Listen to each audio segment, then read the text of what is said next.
Hi all, it's me and the cicadas here to talk about The Infinite Game by Simon Sinek.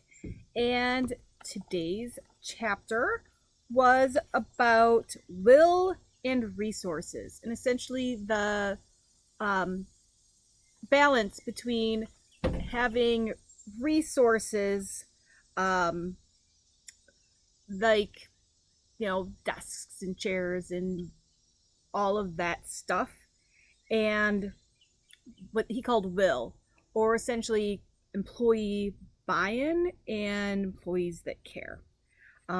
So both are important, clearly, but usually one has to take precedence over the other, right? There always has to kind of be a bias towards one or the other. It doesn't have to be a big bias, but you have to pick one to focus on.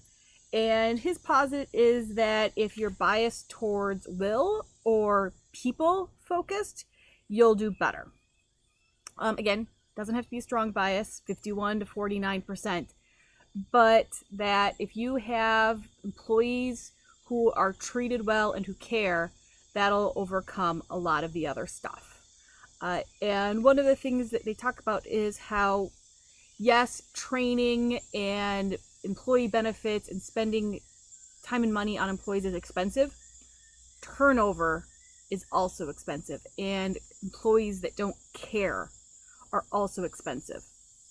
So he actually looked at Costco and Apple, saying that turnover costs were equal to or more than giving their employees higher wages, good training, and benefits.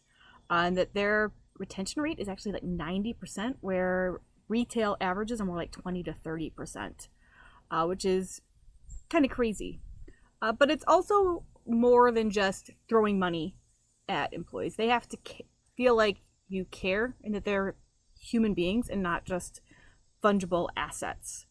Talked about how Container Store during 2008 actually had employees be willing to have their 401ks frozen and not have raises and do all of this stuff to help cut costs, because they had spent years showing that they care about their employees, so the employees cared back, which I think is something that a lot of companies say they do, but this is definitely a case of doing actions speaking louder than words, and that you can't just turn the knob and say, yep, we care, and then a week later everybody acts like it. It's years of work building up to then having these long-term employees that care as much as the company as they can, even though they even might just be hourly employees.